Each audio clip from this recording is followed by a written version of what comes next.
Golden Blue Dude here with you again. If you haven't already, go ahead and hit that like and subscribe button. I do videos every single day, sometimes multiple videos, depending on how active the day is or what kind of mood I'm in. So if you don't like this video, maybe you'll like one of my other videos. So yesterday I put out a video ranking the Big 12 based on the revised schedule.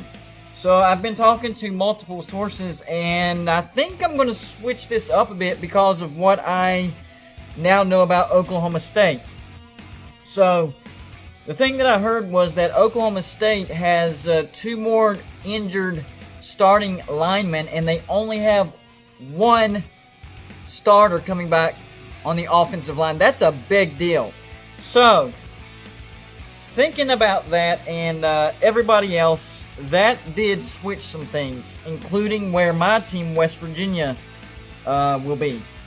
Yesterday, I had them at number 5. They are no longer number 5. Let's go through the new rankings once again. Or for the first time, I should say. Some of this has not changed. Some of it has. Even some other teams I've switched up because of some uncertainty and things going on within the program. So, new updated rankings from Golden Blue Dude for the Big 12 in 2020. Starting off with number 10, I am sticking with Texas Tech. Just like yesterday, I said they were probably one of the most injured teams in the past 2 years. So they're still getting their feet underneath them. They will get better. Number 10, Texas Tech. They're either going to go 0-9 or 1-8, depending on that game against Kansas. And then number 9, Kansas. Mad Hatter, Les Miles, he will get Kansas going, but he doesn't have enough talent yet. But I do think he gets them out of the basement. Probably a 1-8, maybe a 2-7 record. We'll see. Number 8, Baylor. I'm sticking with that. The loss of Matt Roll, you can't overlook that. I think that's worth several spots. That's why I have them at number 8. Prove me wrong, Baylor. I want to be wrong about you because I do like Baylor. I really do. We have a healthy rivalry going on, so prove me wrong, Baylor. I am not disrespecting you. Prove me wrong. Number 8, Baylor. I think they'll go something 3-6. They'll win against Kansas, Texas Tech, and either TCU or Kansas State. Maybe both. Maybe they'll go up a little bit. So, number 7.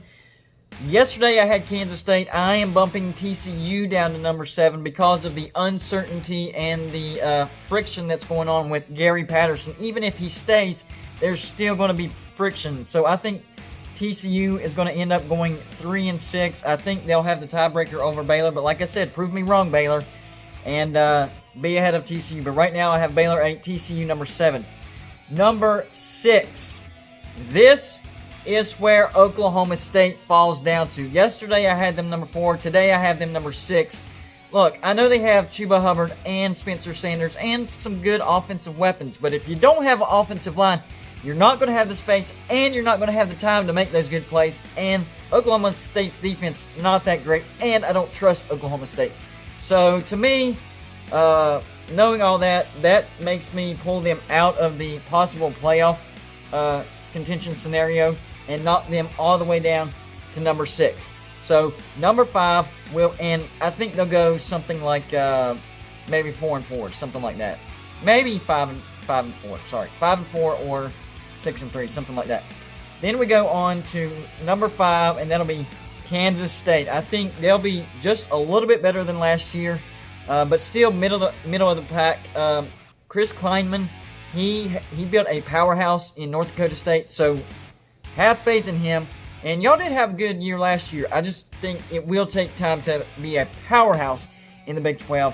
I see Kansas State being a solid 5-4, 6-3, probably more in the 6-3 range. But they will lose to West Virginia at West Virginia, and that will be the tiebreaker. And that brings me to number 4, West Virginia. Why they're at number 4? The tiebreaker over Kansas State, because I have them winning Kansas State at home. With Oklahoma State falling down, they were ahead of West Virginia. West Virginia moves ahead of Oklahoma State, and so does Kansas State.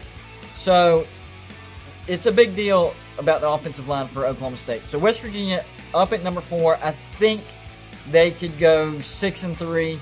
I don't know about the non-conference, so I'm just going Big 12. I'm going to say they're going to go 6-3. That's still a very healthy record for only 9 games. They get to play Eastern Kentucky 7-3, easy. 6-3 for West Virginia. Number 4, we have a deep wide receiving core. I have faith in Jarrett Deggy, and our defense will at least be as good as last year, probably better. So I think that is more than enough to put West Virginia at number 4, and Oklahoma State's loss is West Virginia's gain. So the top 3 remain the same. Iowa State number 3, but still a sleeper that you need to keep an eye on, because Brock Purdy and Iowa State can be very dangerous, especially if Iowa State actually figures out how to use him. He reminds me of Patrick Mahomes. Wake up, Iowa State. You don't realize what you got. Iowa State number 3, I have them at like 7-2. I had them losing to Oklahoma State, so it's going to be more of a 3-way tie for 1, 2, and 3 in some order. So I would have them beating Oklahoma State now. And then number 2, Texas. They have a lot coming back, including Sam Ehlinger. He's a big factor. Love him, hate him, doesn't matter. Big mouth, gets on your nerve, doesn't matter. He's a baller. And I think Texas will go 8-1. That Oklahoma game could be their only loss. They beat Oklahoma. They could go undefeated, but I'm sticking with 8-1. And then Oklahoma State number 1. I did have them losing to Iowa State. I don't know about at West Virginia. So this is a very up in the air situation. Oklahoma could finish 1, 2, or 3. So you never know. I had them losing to Iowa State, and with this new scenario, if that were to happen, Iowa State would actually end up being in first place. So keep your eye out for Oklahoma, Texas, Iowa State. Those 3 will be battling it out for the Big 12 championship. I don't think Oklahoma State is in the Big 12 championship picture anymore. Those are some big shoes to fill, and I just don't see it happening. So there's your updated Big 12 ranking predictions from yours truly, Golden Blue Dude. That's all I got for you. Not today. I'll have more videos. That's all I got for you for this video. Like and subscribe if you haven't already, and I'll see you on my next show.